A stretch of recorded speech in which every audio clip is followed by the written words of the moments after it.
Terdengar, Terdengar, Ibu. Ibu. Oke, tolong dibuka kameranya semuanya.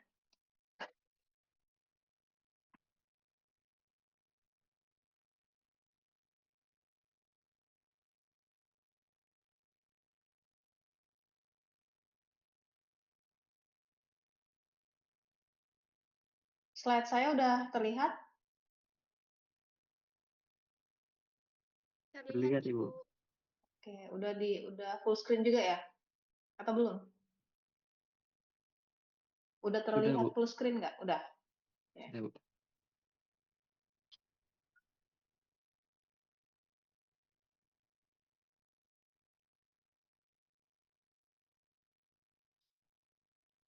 Ciyu Mitra nih siapa ya? Hadir Ibu. Tolong kameranya dibuka.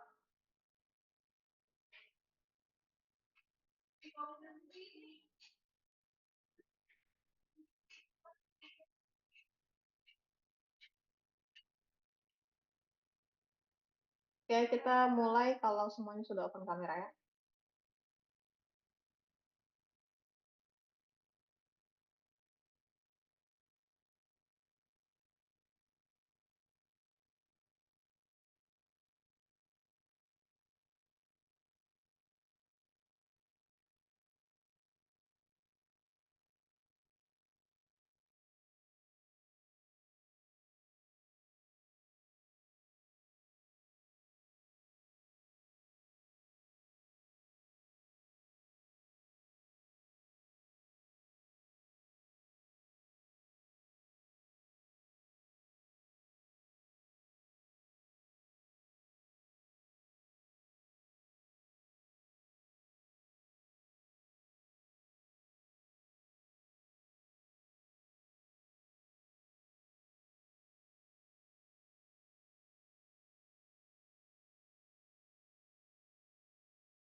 Jasmine, mana Jasmine? Jasmine Rahmadila Muhammad siapa nih?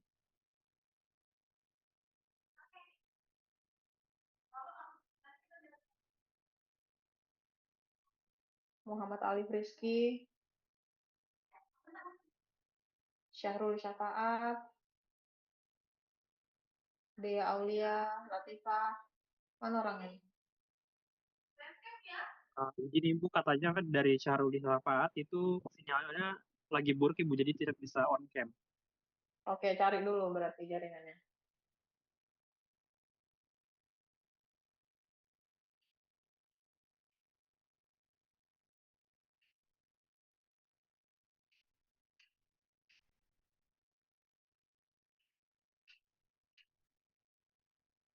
2 menit lagi saya screenshot, kalau misalnya nggak on cam, saya anggap nggak hadir ya.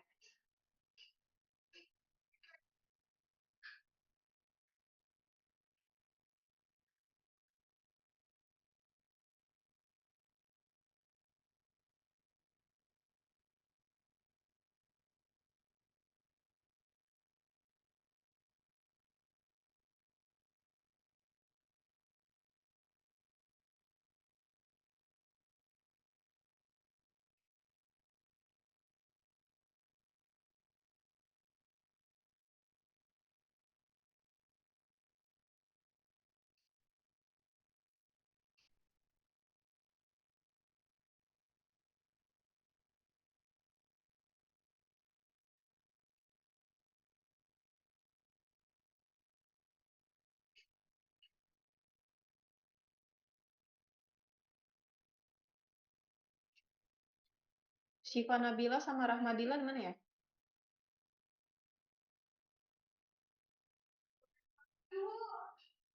Jasmine,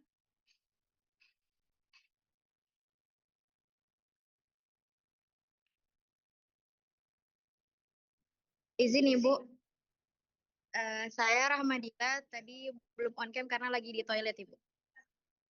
Jasmine,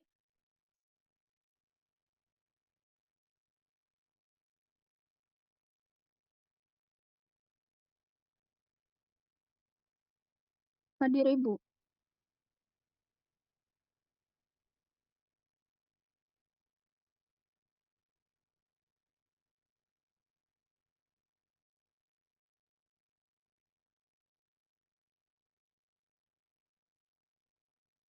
oke saya absen dulu ya.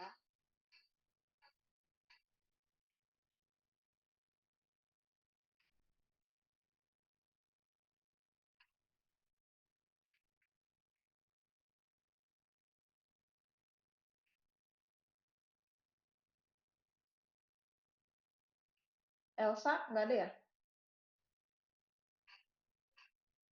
Elsa Denata sama Syifa Nabila. Oke. Oke. Permisi saya hadir. Oke. Oke, assalamualaikum warahmatullahi wabarakatuh. Izin nih saya Elsa, karena masih Ya. terkendala dengan Oke. jadinya nih Bu. Kita lanjut ke pertemuan selanjutnya. Ya, masih tentang supositoria, tapi kita akan fokus ke proses pembuatan dan evaluasi sediaan supositoria. Ya, seperti yang sudah saya sampaikan sebelumnya bahwa pembuatan supositoria itu eh, sebenarnya konsepnya mirip saja dengan semua sediaan lainnya gitu ya. Konsepnya bahwa pada suatu bahan aktif kita harus analisis bahannya, kemudian kita harus tepat memilih akan digunakan pada formulasi tersebut gitu ya.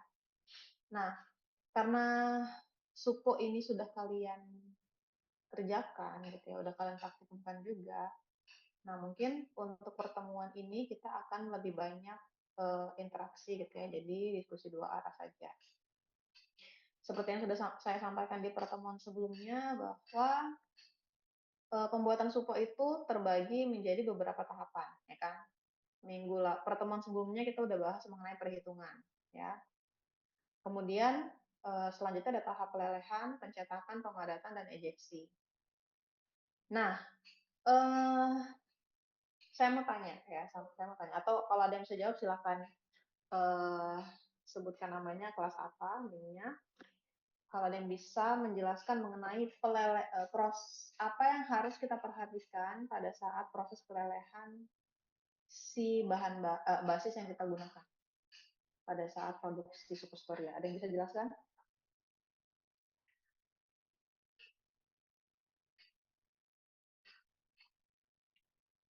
Apa saja poin penting yang harus kita perhatikan ketika kita mau melakukan proses pelelehan? Oke, Robi.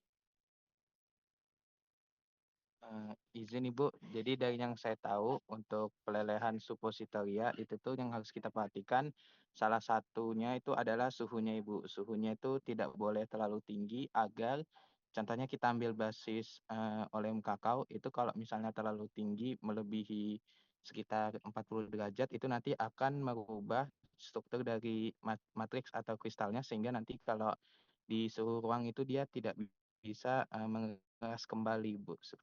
Oke, Robi kelas apa? Kelas B ya?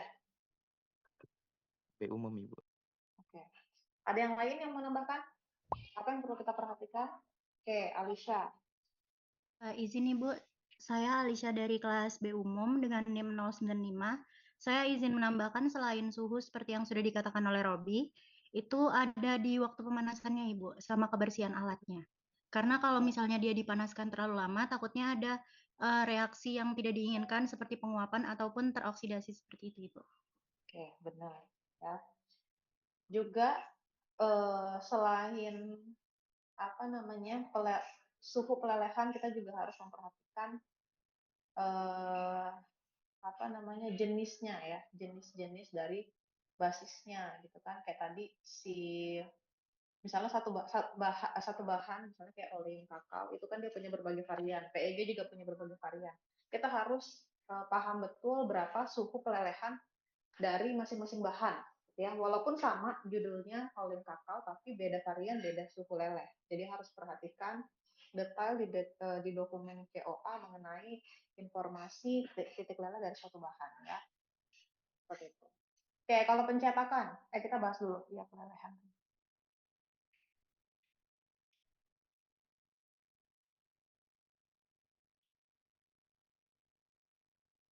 Oke. Oh iya, kemarin pas praktikum pemanasannya atau pelelehannya pakai apa kalian? Menjawab Ibu, kemarin kami menggunakan waterbath untuk kelas A1 umum Ibu. Siapa yang jawab ya? Kok nggak kelihatan? Saya Retno Ayonggoroningrum Ibu dari kelas A umum. Oke, Retno. Oh ya, Retno. Ada yang langsung dipanaskan di api pakai cawan terus di bawahnya kompor gitu. Izin menjawab, Bu. Paling tidak dengan api langsung, tapi ke hot plate, Ibu. Ya, jadi apa namanya untuk bahan-bahan yang kita gunakan di formulasi sediaan farmasi biasanya kita tidak memanaskan secara langsung di api ya, karena takutnya kalau di api itu kan ada beberapa jenis api yang tidak terkontrol suhunya kan. Nah, kalau di waterbath kan kita bisa kontrol suhunya ya kan, sehingga kita bisa, dan juga dia bukan api langsung tapi uap panas ya kan.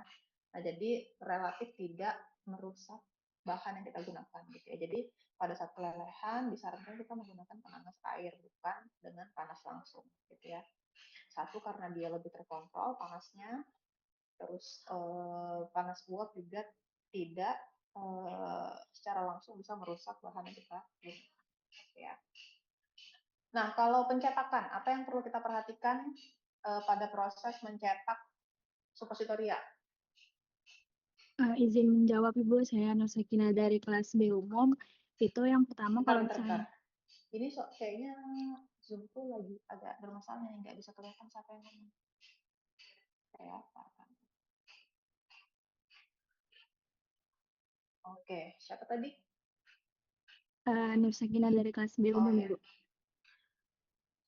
Kelas B terus, ini kelas A mana ini? Nur Sakina. Oke. Jadi yang pertama itu ada menggunakan pelumas cetakan gitu Ibu. Terutama penggunaannya itu pakai Vaseline gitu Bu. Jadi untuk melicinkan itu pakainya secukupnya aja. Tapi kalau misalnya dia dipakai kebanyakan itu akan mempengaruhi kayak bentuknya juga gitu Bu. Selain itu juga ada suhunya Bu. Jadi kalau misalnya dia ketika dimasukin pada saat dia terlalu dingin itu bisa cepat membeku itu Bu. Tapi kalau misalnya dia terlalu panas dia itu terjadi ada pengendapan obatnya gitu Bu. Oke, benar ya. Nah, jadi hal yang perlu kita perhatikan pada saat pencetakan yang pertama, waktu pencetakannya, kan? Mungkin di kelas C ya udah saya sampaikan ya bahwa pada saat pencetakan belum ya? Oke deh. Pada saat pencetakan itu kita perlu perhatikan timing timing masukin bahannya ke cetakannya. Karena tadi seperti yang Nur Sakina bilang, kalau dia pas lagi encer-encernya gitu ya, kita masukkan ke dalam cetakan, takutnya bahan aktifnya akan mengendap di bawah, terutama ketika kita pakai bahan aktif yang bentuknya serbuk. Ya, jadi sama kayak kita bikin agar-agar gitu kan. Misalnya yang cewek-cewek mungkin pernah bikin agar-agar marmer ya, yang kita harus jaga biar si telur-telurnya itu tidak menumpuk di bawah ya kan. Jadi kita tuh kayak aduk terus sampai suhunya agak menurun gitu ya, 1 sampai 2 derajat, baru kita masukin ke cetakan gitu ya. Jadi kayak teksturnya udah nggak terlalu cair banget, baru kita masukin ke cetakan. Nah, tujuannya apa? Untuk memperlambat sedimentasi zat aktifnya. Ya, kayak gitu. Kemudian yang kedua yang perlu diperhatikan adalah beberapa basis itu perlu kita tambahkan pelumas di area cetakannya karena untuk mempermudah proses ejeksi nantinya. Ya, karena kayak misalnya oleum kakao. Nah, oleum kakao itu si oleum kakao ini ya, oleum kakao ini dia nggak punya sifat ketika dia padat dia akan mengkerut gitu ya. Nah, beda kayak yang basis larut air kayak TEG dan gelatin. Nah, TEG dan gelatin itu dia punya sifat ketika dia memadat dia cenderung mengkerutkan ukurannya. Jadi dia pinggiran dia akan gimana ya? Ada ruang antara cetakannya gitu ya dengan produknya. Makanya dia lebih mudah diejeksi si PEG dibandingkan PEG dan gelatin dibandingkan dengan oleum kakao. Makanya paling banyak digunakan pelumas pada suppositoria yang basisnya adalah oleum kakao, ya kayak gitu. Kemudian juga yang perlu diperhatikan pada saat pencetakan adalah suhu pendinginannya, gitu ya. Kemarin kalian mendinginkan suhunya langsung di kulkas atau di suhu ruang dulu? Masukkan ke dalam kulkas, Ibu. Oh, langsung dimasukkan kulkas? Izin Ibu untuk kelompok saya kemarin itu didinginkan di suhu ruang dulu sebentar, baru dimasukkan ke kulkas Ibu. Ya, jadi perlu di-notes juga bahwa pendinginan itu kalau bisa jangan langsung dimasukkan ke kulkas karena karena perbedaan suhu yang signifikan secara instan itu dapat memperkuat kemungkinan si suponya menjadi rapuh gitu ya atau retak dianya si suponya. Jadi kalau bisa didinginkan dulu 5 sampai 10 menit di suhu ruang, habis itu kita pindahin ke kulkas. Gitu ya. Kayak gitu. Nah, penting juga kita masukin di kulkas karena kan setelah produknya jadi, kenapa aku mau naikin? Nah, pada saat supo itu jadi, kan ada proses packaging ya kan? Nah, proses packaging itu biasanya dilakukan pada kondisi suponya dingin gitu ya. Jadi dia tidak mudah rusak ketika ada misalnya gesekan. Ya, kayak gitu. Jadi makanya memang penting setelah dilakukan pendinginan di kulkas, terus dikeluarkan, terus dimasukkan lagi ke kulkas gitu ya. Jadi biar dia pada saat packaging dilakukan secara dingin untuk tetap menjaga kondisi si suponya. Kemudian selanjutnya ada ejeksi. Nah, apa itu ejeksi? Izin Ibu. Ejeksi adalah perkenalkan saya Muhammad Rizky Abdul dari kelas A umum. Ejeksi itu adalah ketika kita itu sudah selesai mencetak dan dia itu sudah tercetak, lalu kita membuka pencetak tersebut dan mengeluarkannya. Mengeluarkan supo yang sudah kita padatkan sebelumnya tadi, Bu. Apa yang perlu kita berdasarkan praktikum kemarin, apa yang perlu kita perhatikan pada saat proses ejeksi? Ya, yang perlu diperhatikan pada saat proses ejeksi itu, Bu, pertama kita itu harus perhatikan kalau misalnya itu basisnya itu memang suponya itu udah benar-benar padat. Terus selain itu yang kedua pastinya jangan sempat terbanting atau jatuh karena nanti bisa menyebabkan pecah pada suponya. Dan yang ketiganya juga dalam pembukaannya juga itu dia nggak bisa langsung dipaksa keluar karena kalau misalnya dipaksa keluar gitu, misalnya tadi nih olem kakaonya ini nyatanya vaselinnya kurang banyak, terus kita paksa untuk keluarkan itu malah bisa merusak sediaan yang kita telah buat Ibu. Kalau dari saya segitu Ibu, terima kasih. Oke, juga pas proses apa nih, proses pengeluarannya ya pastikan kita pakai sarung tangan gitu kan, pakai sarung tangan, terus jangan ditumpuk suponya, jadi diletakkan berjejer gitu ya, yang ditumpuk. Terus apalagi yang perlu diperhatikan pada saat ejeksi? Oh iya, jangan, kemarin ada yang memaksa membuka anunya. Oh ya, tadi pastikan kering ya, pastikan kering dulu ya kan, karena kalau misalnya dia masih belum kering terus kita buka kan dia jadi rusak ya permukaan apa namanya, suponya gitu ya. Cukup sih yang ejeksi. Nah, kemudian tadi adalah tahapan untuk membuat supo ya. Kemudian untuk cara pembuatan supo itu ada 3 metode, ada yang metode cetak tangan, cetak kempas, sama cetak tuang. Ya. Nah, metode cetak tangan. Nah, metode cetak tangan ini biasa digunakan di zaman dahulu kala gitu ya. Biasanya sih digunakannya diaplikasikan di instalasi farmasi, rumah sakit atau puskesmas gitu kan, yang tidak tersedia. Misalnya dokternya meresepkan supo gitu ya, ternyata supo yang dimaksud nggak ada gitu ya, nggak ada di apoteknya, tapi kita punya bahan-bahannya gitu kan, sehingga memungkinkan kita untuk membuat sendiri si suponya.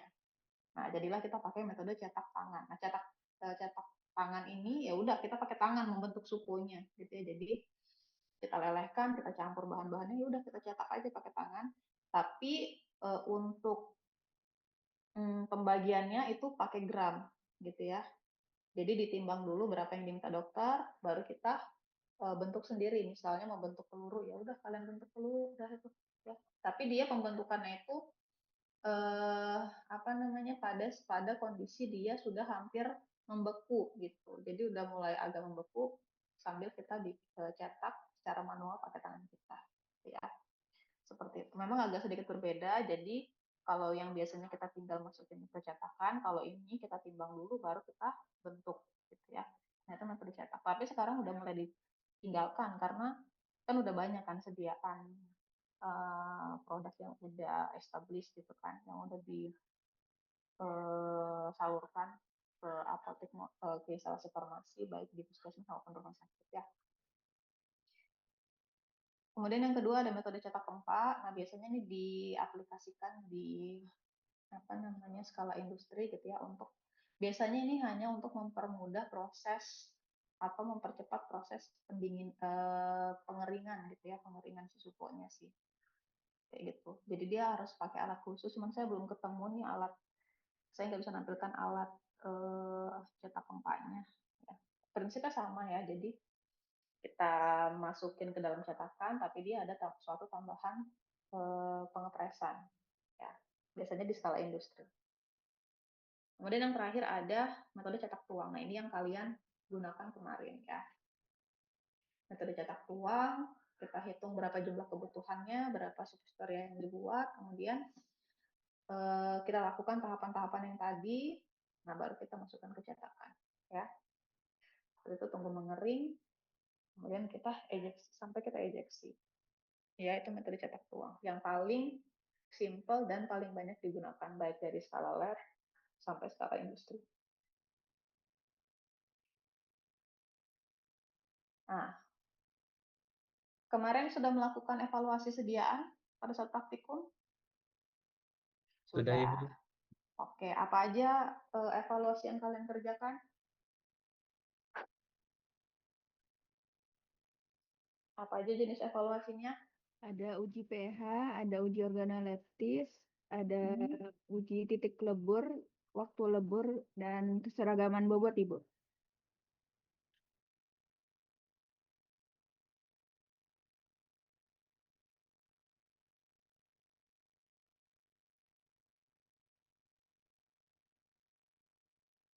Oke. Kira-kira nih, kan kemarin sudah dilakukan beberapa evaluasi kan. Nah, menurut kalian kenapa sih suatu produk atau bahan suatu produk farmasi itu harus diuji kualitasnya gitu, atau diuji mutunya, atau dievaluasi mutunya? Kenapa kira-kira?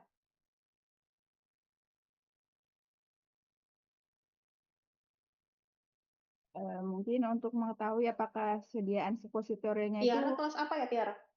kelas A umum, Ibu.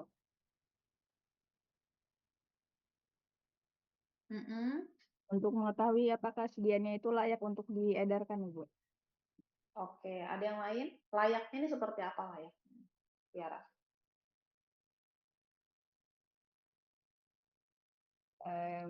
Mungkin sediaan yang sudah bisa diedarkan begitu, Bu. Oke, ada yang mau menambahkan? Izin Kenapa? menambahkan, Ibu.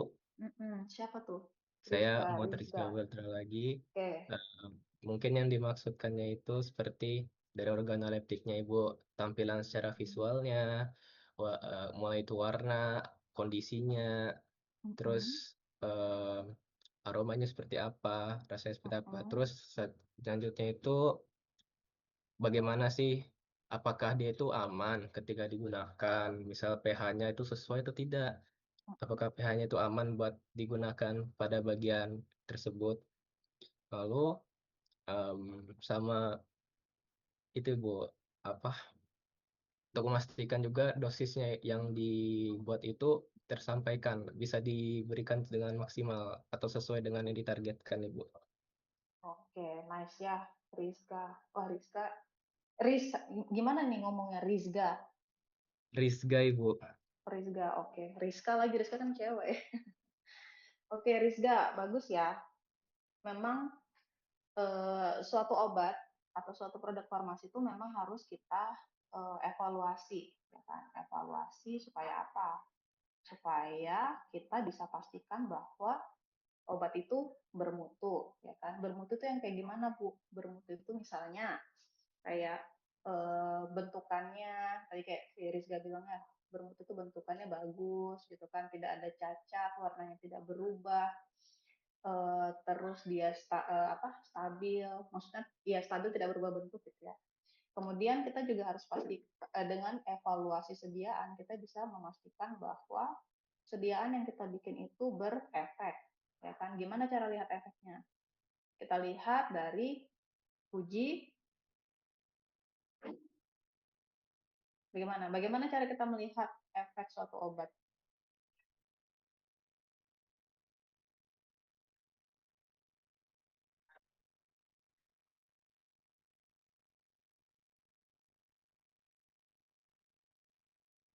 Ada yang tahu bagaimana cara kita mengevaluasi apakah obat ini berefek atau enggak? Permisi Ibu, saya izin mencoba menjawab Ibu. Mm-mm. Perkenalkan Ibu, saya Noval Ahmaristian dari kelas B umum. Untuk kalau menurut saya sendiri bisa dilihat dari gejala klinis pasien itu apakah berkurang atau tidak. Misalnya saja untuk untuk supos antipiretik apakah suhu tubuhnya itu menurun. Kemudian kalau misalnya supos untuk diare atau laksatif itu apakah buang air besarnya itu frekuensinya menjadi normal lagi atau tidak. Seperti itu Ibu. Oke, Noval, kira-kira kalau di skala lab, uji apa yang bisa kita lakukan untuk melihat obat ini kira-kira berefek atau enggak?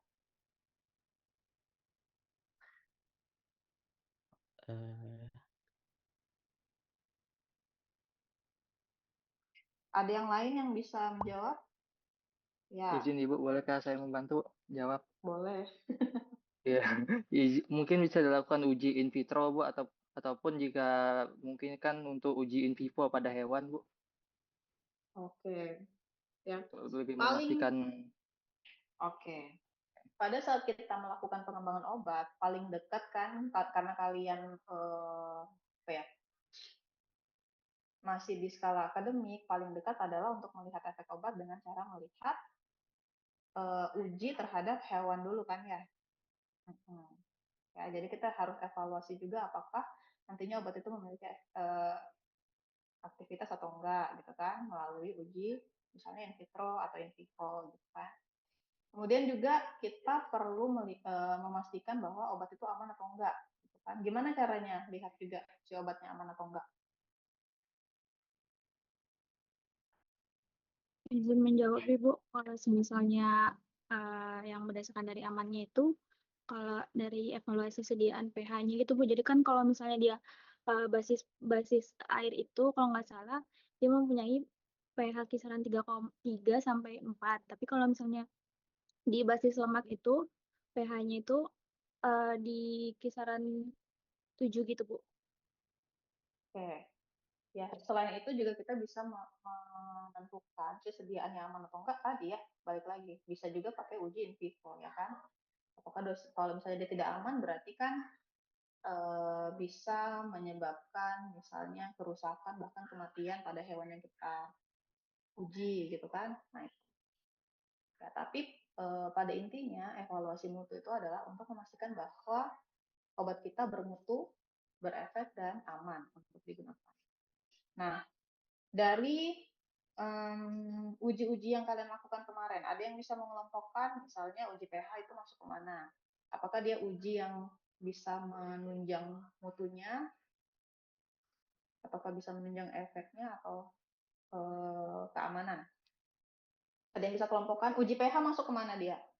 Yang bisa memastikan mutu, efek atau aman? Aman, Ibu. Aman. Kenapa aman? Nah, soalnya dengan uji pH kita bisa tahu dia itu bakal mengiritasi apa enggak gitu, Ibu. Oke, ada yang lainnya? Siapa tadi namanya, Kak? Lupa terus aku nih. Kenapa sih nama kalian ini masuk Gen Z apa Gen apa ya? Gen Z ya? Nama Gen Z ini agak-agak susah ya. Tezar kelas B.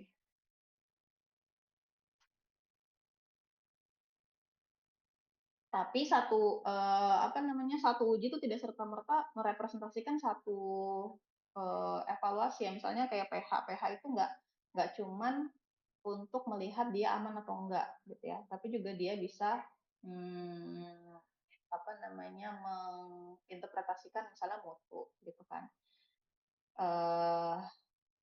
Misalnya kayak kalau pH aman sih. Kalau organoleptis, nah organoleptis dia masuk ke mana? Izin Ibu. Apa? Mutu. Mutu, Ibu. Oke. Dia hanya merepresentasikan mutu sajakah si organoleptis ini?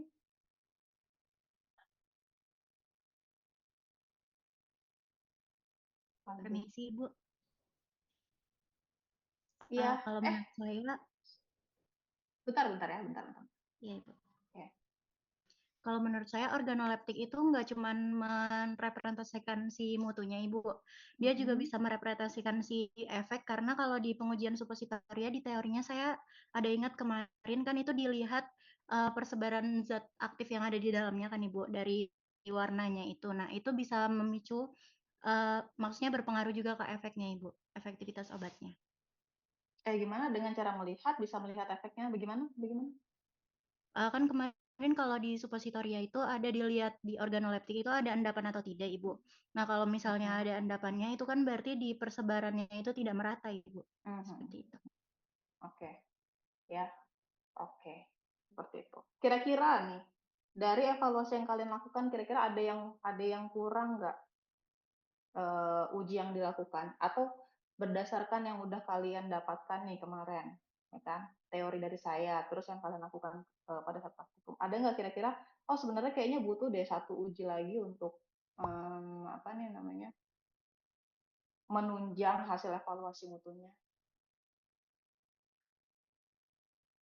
Apakah uji pH, organoleptis, titik lebur, waktu lebur, sama keseragaman bobot itu udah cukup?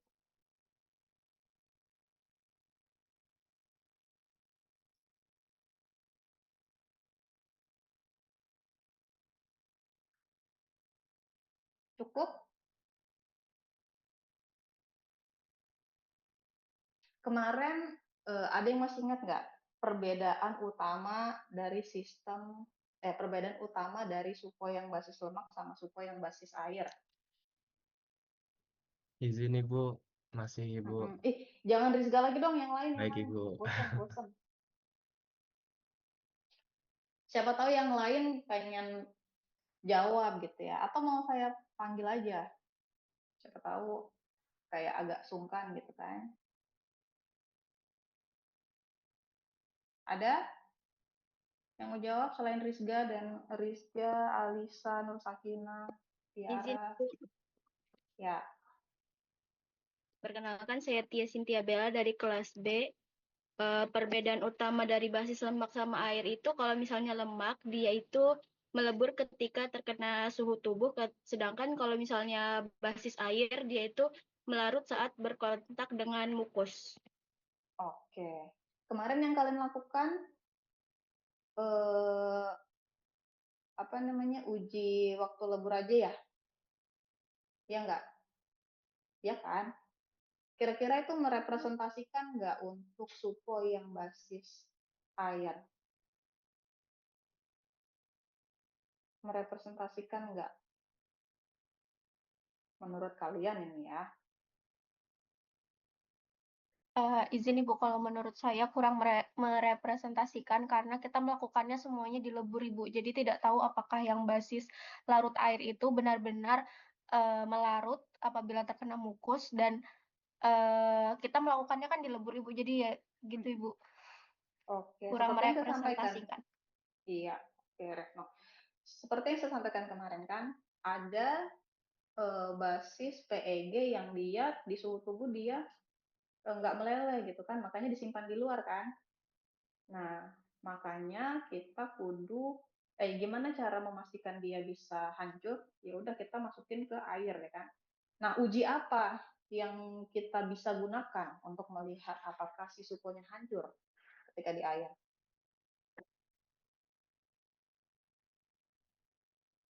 Kemarin waktu uji tablet ada uji, coba boleh sebutkan uji apa saja yang dilakukan pada saat pengujian tablet?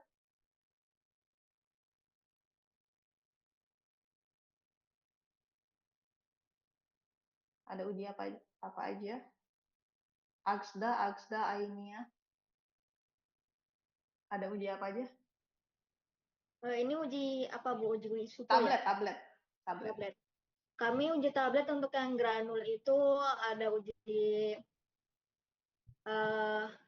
untuk yang granul ada uji waktu alirnya Ibu. Yang Tabletnya doang. Tabletnya ada uji kekerasan. Kemudian ada uji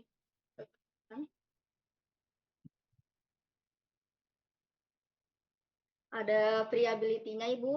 Kemudian ada uji disolusinya. Wow, lakukan uji disolusi?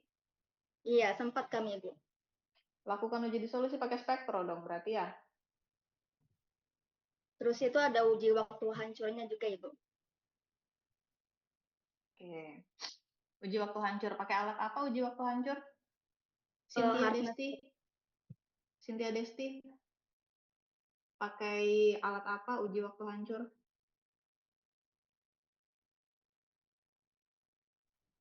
Kemarin waktu hancur itu kita kan tablet effervescent kan Bu yang terakhir. Itu kita masukin di dalam gelas kimia, terus pakai air, terus dimasukin tabletnya, terus diukur waktu dia hancurnya Ibu. Oke.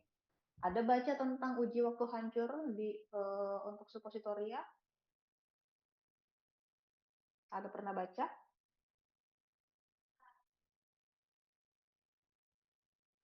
Harusnya kalau kemarin mencari referensi uji waktu hancur tablet di Pharmacope harusnya ketemu ya, bahwa si suppositoria khususnya yang menggunakan basis larut air itu dia untuk memastikan bahwa dia hancur di dalam rektal adalah dengan melihat waktu hancurnya ya, kayak gitu. Jadi memang ada sedikit perbedaan untuk melihat hancurnya suppositoria. Kalau yang basis kita melihat waktu lebur, Kalau yang basis larut air, kita lihat waktu hancurnya.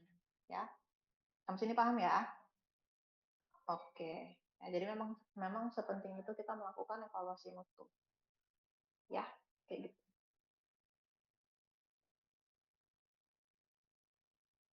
Nah, untuk uji titik leleh, kemarin pakai apa kalian?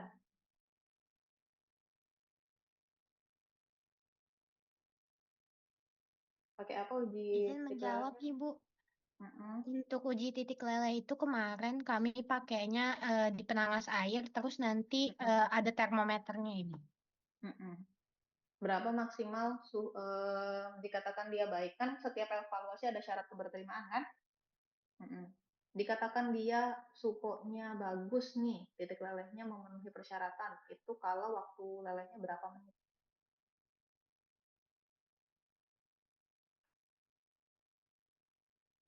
Kalau basis lemak itu kalau nggak salah tuh 37 derajat, Ibu. Kalau basis Dalam berapa menit? kalau waktu itu saya baca modul itu kurang dari 30 menit, Ibu. Kurang dari 30 menit. Oke. Ya, jadi untuk syarat keberterimaan suppositoria itu adalah dia harus meleleh kurang dari 10 menit. Ya. Kayak gitu. Jadi kalau dia misalnya lebih daripada itu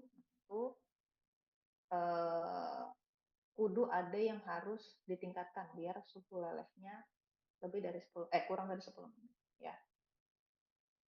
Oke, selanjutnya waktu hancur. Nah, ini ya. Tadi untuk waktu leleh itu bisa untuk yang PEG, bisa yang apa nih namanya? Basis lemak sebenarnya ya. Kalau yang PEG kalau yang basis larut air berarti dia harus memang hancur di suhu 37 ya. Tapi kalau dia tidak hancur di suhu 37, maka kita lakukan uji waktu hancur. Ya, alatnya sama dengan alat yang kita gunakan untuk uji waktu hancur, si tablet. Ya. Kemudian uji kekerasan. Nah, kemarin uji kekerasan pakai apa kalian? Kalau dari B umum itu tidak melakukan uji kekerasan Oh karena iya, itu benar. Hacknell testernya lagi error, Bu. Oh iya, benar-benar lupa saya. Nah, jadi si Supo ini juga harus dilakukan uji kekerasan ya, walaupun tidak kalian lakukan kemarin kan. Nah, uji kekerasannya sendiri pun sedikit berbeda dengan uji kekerasan pada tablet, ya kan? Kalau yang tablet kemarin gimana cara lakukan uji kekerasan? Vena Amalia. Iya, Ibu. Gimana kemarin cara melakukan uji kekerasan tablet?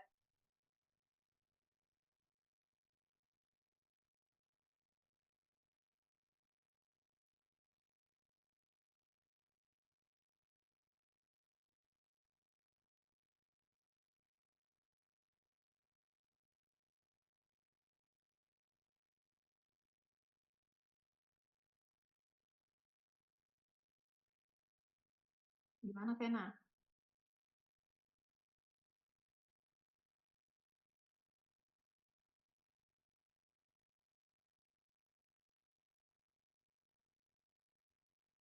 Vena? Masih googling, Vena?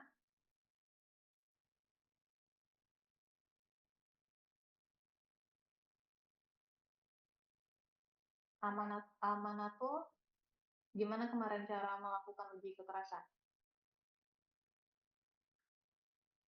Izin Ibu, kalau untuk uji kekerasan tablet itu kemarin kita pakai hardness tester kan Ibu. Nah, tabletnya itu kita letakkan di ujung sebelah kanan yang hardness testernya itu.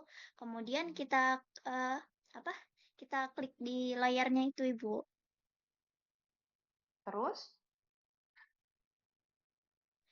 Kemudian di situ nanti akan muncul angka apa Bu ya? Angka waktu dia itu hancur seperti itu. Karena nanti dia Waktu. bakal tertekan gitu. Berarti yang kita ukur waktu ya? Kekerasannya Ibu. Iya, gimana cara kita melihatnya? Paham nggak pertanyaannya? Kan kita mau uji kekerasan nih si tabletnya ya kan? Kita pakai hardness tester. Terus apa yang kita lihat untuk melihat apa yang kita lihat untuk memastikan bahwa oh ini dia udah cukup keras nih dan memenuhi syarat keberterimaan. Permisi Bu, izin bantu menjawab Ibu. Apakah boleh Bu? Siapa nih? Akmal Ibu. Oh, Akmal, boleh deh. Dari yang saya tahu ya Bu, alatnya itu setelah kita menaruh tabletnya di alatnya itu, tabletnya akan mulai menekan ke arah tabletnya dan dinding untuk mengukurnya. Kemudian yang dihitung itu adalah kekuatan tekanan yang diberikan kepada tabletnya itu sampai tabletnya hancur Ibu. Jadi nanti di layarnya itu akan muncul seberapa besar tekanan yang diberikan oleh alat tersebut sampai tabletnya hancur. Oke. Syaratnya tahu nggak, Akmal? Syaratnya saya lupa Ibu. Yang lain? Izin membantu Akmal, Bu. Kalau nggak salah untuk tablet itu 4-8 kilogram, Bu. Tapi kalau di alat itu biasanya dia pakai satuan gaya, jadi biasanya dia KGF atau KP, Bu. Tapi sepengetahuan saya itu sama aja dengan kilogram, Bu. Tapi kalau Jadi kilogram tidak itu ada massa, kalau force. Baik. force. Kemarin hasilnya berapa yang kalian dapat uji kekerasan? Di tablet kan Bu, di tablet itu saya ada yang pernah dapat ada yang di bawah 4, ada yang 3, berapa gitu, sama ada yang di 5 KGF kalau nggak salah Bu. Ada 3 kali replikasi kayak Bu biasanya. Oke, rata-ratanya memenuhi persyaratan? Iya, rata-ratanya kami kemarin pernah dapat di 4, berapa gitu Bu, masih masuk dalam syarat yang 4-8 kilogram dalam Tapi satuan. itu masih kayak borderline sih, karena kayak di batas bawah kan. Iya, betul. Sepertinya tuh perlu ada yang ditingkatkan ya. Nah, lupa kan? Nah jadi untuk kekerasan itu penting dilakukan ya kan, terutama untuk yang tablet tadi kan, untuk memastikan bahwa si tabletnya tahan terbanting-banting, ya kan? Kan tahu sendiri kalau bikin tablet, apalagi kalau misalnya di industri kan, pasti dia terbanting-banting kan, dari alat satu ke alat yang lain gitu kan. Kita harus memastikan kekerasannya. Pakai alat namanya hardness tester. Nah, yang kalian pakai di lab itu udah yang otomatis, ya kan? Jadi tinggal taruh si tabletnya, terus nanti alatnya akan menambahkan beban, ya kan? Secara otomatis, misalnya kalau bebannya 1 kilo, dia masih tahan, gitu kan? 2 kilo, 3 kilo, 4 kilo masih tahan. Nah, beban ke 5 kilo ternyata tabletnya pecah, ya kan? Atau dia breaking. Nah, itu namanya breaking point. Titik di mana tabletnya pecah, ya itu namanya breaking point. Menandakan bahwa ketahanan tabletnya adalah sampai tekanan 5 kg, gitu. Sama juga dengan supo, ya. Pada tekanan kita harus melihat berapa tekanan yang dibutuhkan untuk menghasilkan suatu supo, ya kayak gitu. Kalau supo, bentar, aku belum dapat sih syarat keberterimaannya berapa, nanti ingatkan ya. Atau enggak nanti di soal saya kasih tahu deh syarat keberterimaannya berapa. Nanti kalian tentukan apakah dia memenuhi syarat atau enggak gitu ya. Kayak gitu. Seperti itu. Kemudian selanjutnya, oh ya ini uji, nah ini nih kok yang alat yang di mana slide saya itu alat yang zaman dahulu kala ya. Jadi kita harus memasukkan tekanannya secara manual ya, beda sama yang alat di lab gitu. Ada lagi sih alat yang hardness tester yang dia tuh kayak micrometer screw gitu ya. Jadi kalian nanti tinggal puter-puter aja apa yang mirip skalanya, nanti itu semakin mepet, nah itu apa ya, convertingnya tuh kayak tekanan gitu ya. Kayaknya ada juga di lab kita yang manual itu. Nah, jadi ada banyak alat yang digunakan untuk menguji kekerasan. Ya, nanti kalian tinggal lihat aja gitu ya alatnya, tapi konsepnya sama. Diberi tekanan secara sedikit-sedikit sampai di breaking point-nya. Nah, uji disolusi. Nah, uji disolusi. Mana tadi yang bilang ada kalian lakukan uji disolusi? Tablet. Kalian tahu bedanya kan uji disolusi sama uji waktu hancur? Tahu bedanya ya? Ada yang bisa jelasin satu orang bedanya uji waktu hancur sama uji disolusi? Tapi nggak apa-apa. Memang di awal-awal kita memang agak susah membedakan disolusi sama disintegrasi gitu ya. Karena memang disintegrasi itu adalah tahapan yang terjadi pada tablet yang masih masuk ke dalam sistem disolusi gitu loh ya. Kayak gitu. Jadi memang agak sulit membedakan. Ada yang bisa jelasin apa uji disolusi?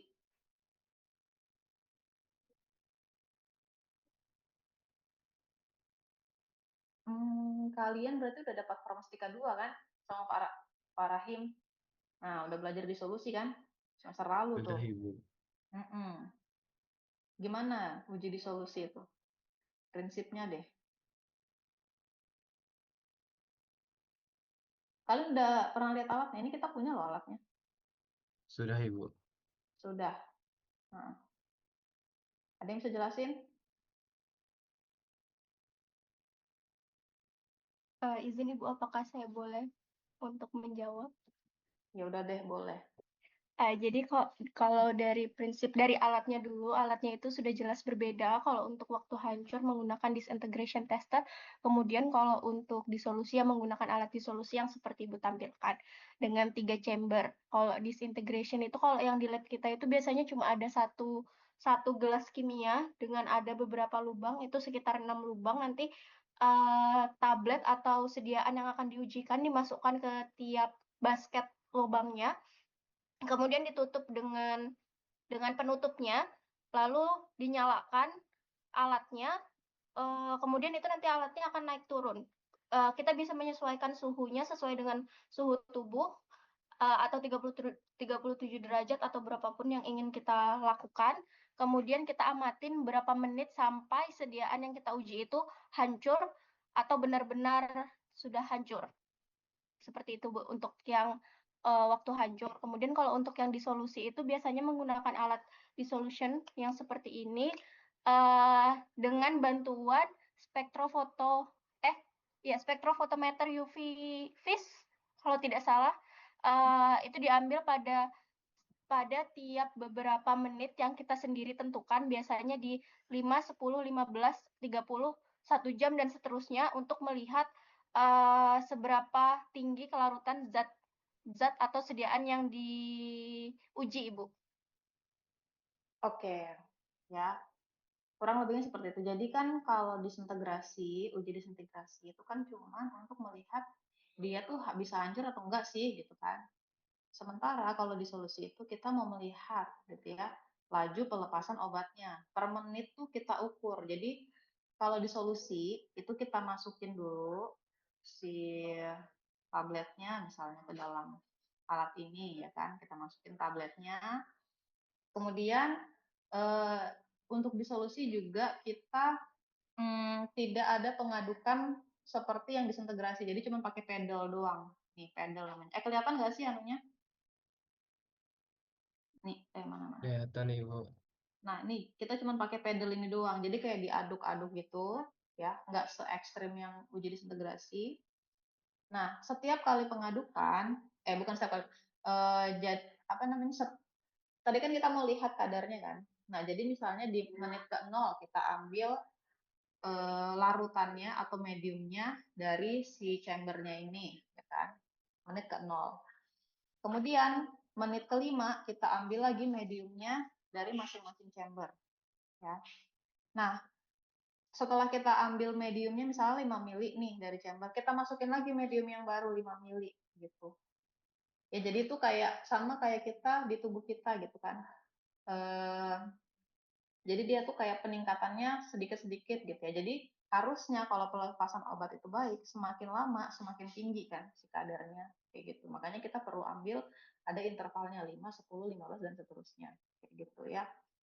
Nah, untuk prinsip lebih lanjut mengenai uji disolusi nanti kalian bisa baca di Pharmacopeia. Itu teknisnya udah tertera lengkap beserta misalnya pedalnya. Kalau misalnya kapsul misalnya untuk uji disolusi itu dia pakai pedal nomor berapa, nah itu ada informasinya di sana ya kayak gitu. Nah disolusi ini penting tadi ya, biasanya disolusi untuk memastikan apakah obatnya berefek tadi ya. Kalau dia berefek dengan kita melihat oh kalau dia lepas obatnya berarti dia kemungkinan besar bisa berefek gitu ya. Oke, kayaknya ini slide terakhir. Ah iya, slide terakhir. Alhamdulillah katanya Irul. Ya udah, sampai sini ada yang mau ditanyakan?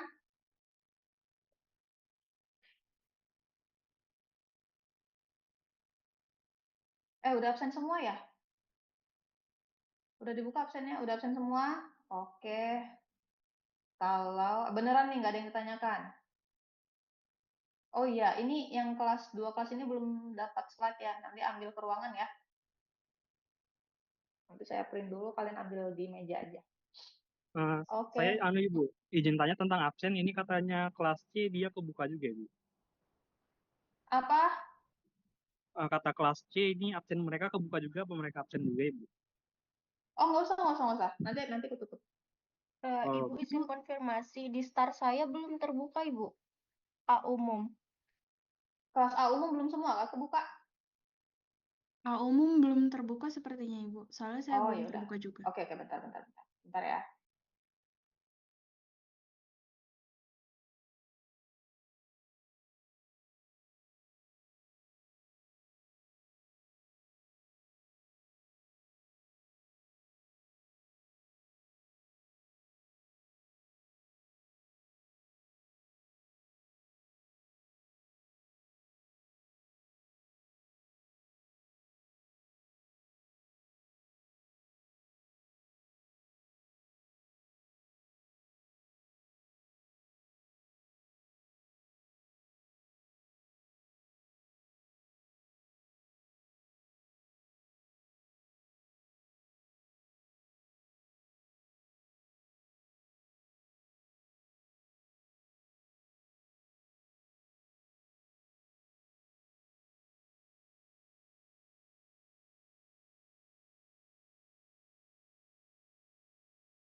Udah keluar jadwal belum ya untuk ujian? Izin Ibu, belum ada Ibu. Belum ada ya? Bentar lagi. Ya. Ujian Farmaseutika 3, Farmaseutika 3 bukan saya ya, Pak. Tapi ujiannya apa? Basah atau kering? Belum tahu juga ya? Izin Ibu, kemarin kata Bu Datin kemungkinan besar kering. Oke deh kalau gitu. Kalau soal UAS saya maunya apa? Esai atau apa? Atau pilihan ganda atau esai kata Irul.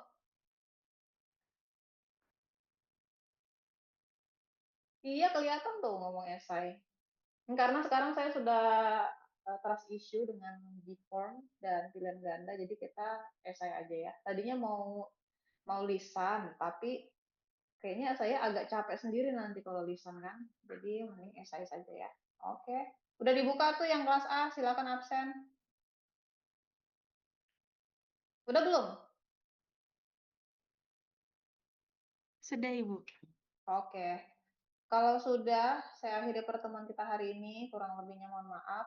Dan juga saya mewakili dosen yang lainnya memohon maaf apabila ada kesalahan selama kalian mengajar. Dan mohon maaf juga jika saya sering membatalkan kuliah, gitu ya. Dan memindah kuliah. Seperti itu, saya akhiri. Kurang lebihnya mohon maaf. Wassalamualaikum warahmatullahi wabarakatuh. Waalaikumsalam warahmatullahi wabarakatuh, Ibu. Waalaikumsalam Terima kasih, Ibu. warahmatullahi taala Semuanya. wabarakatuh. Terima kasih banyak Ibu.